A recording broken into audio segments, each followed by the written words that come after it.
Welcome back. This is the last and final video in the gas law video series, and that's Graham's effusion law. What is effusion? So you have a sealed container with a pinhole stopper, and as soon as you remove the stopper, gas is going to profuse or effuse out of that hole into a larger volume.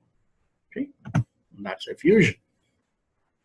Now, effusion is such an important concept because a lot of the instrumentation techniques use that principle of effusion. Larger gases travel at a slower speed and smaller gases travels at a larger speed. And this is kind of the principle that's used in a mass spectrometry. If you ever get to organic, then you would learn this. But mass spectrometry is essentially a simple time of flight mass spectrometer is essentially that, where gases travel at different ions of gases travel at different speeds through a magnetic chamber, or sorry, time of flight chamber, where they get separated out based on their masses, right? So that's the idea that's applied here. So there's a formula that relates it. You do not have to memorize it. Rate of one gas over rate of another gas is equal to square root of molar mass of the second gas over molar mass of the first gas. You can see that inverse relationship. The bigger the gas, the slower it'll travel. Smaller the gas, the faster it'll travel, right? Now, this is a word problem. I know some of you might already have algebraic issues. On top of that, solving a word problem could be a little more daunting for you, but again, 175 class is an algebraic oriented class, so if you have any self-doubts about algebra, then the class might appear harder than it really is. So what is the rate of effusion for a gas that has a molar mass twice that of a gas that effuses at a rate of 4.2? So it doesn't matter which gas you want to assign A, which gas you want to assign B, okay? But whichever one you pick as A, you got to be consistent, right? So the rate of effusion for a gas that has a molar mass twice that of a gas, right? So I'm going to say the unknown is A, and then for some way I know an identity is B. And so rate A, right, is unknown. Okay, I'm going to say rate B is 4.2 moles per minute. It really doesn't matter, okay? If you're comfortable the other way, then go with that, okay? This unknown gas for which rate is not known has a molar mass twice that of a gas.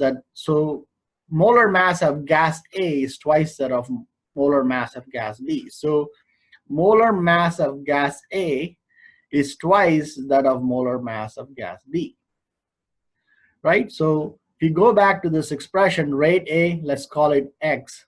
So X over 4.2 equals square root of MB, let's leave it as it is. MA is 2 times MB, right? So 2 times MB, MB and MB cancel. So it's essentially X over 4.2 equals square root of 1 over 2. If you square both sides, then you can get the answer, or you can just use your calculator. 1 over 2 is 0.5, and take the square root of that.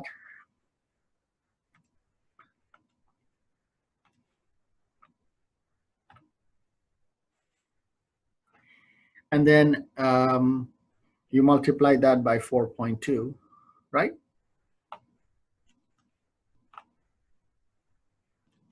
Times square root of, so square root of 0.5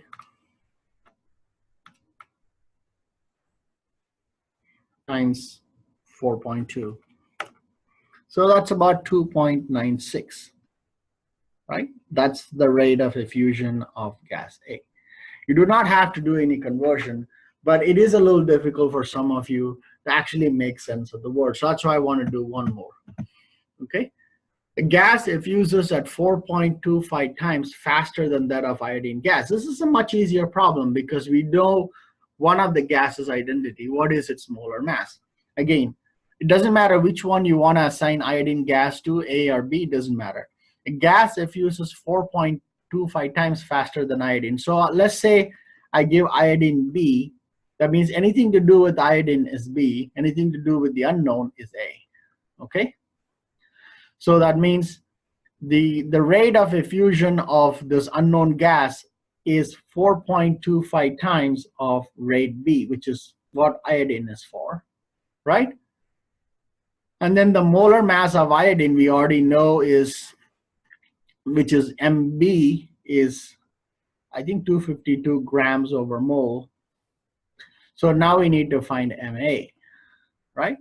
So rate A is 4.25 times rate B over rate B, right? We're basically substituting for rate A in this expression, right?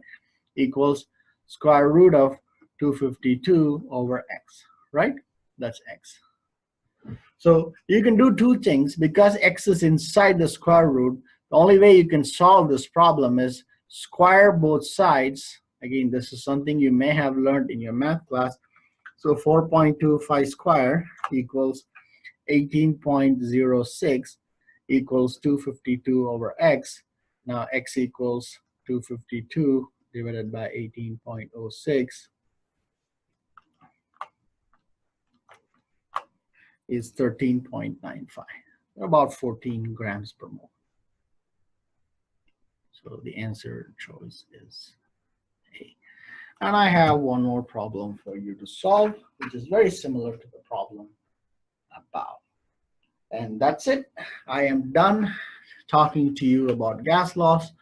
I'll see you with colligative properties, so stay tuned.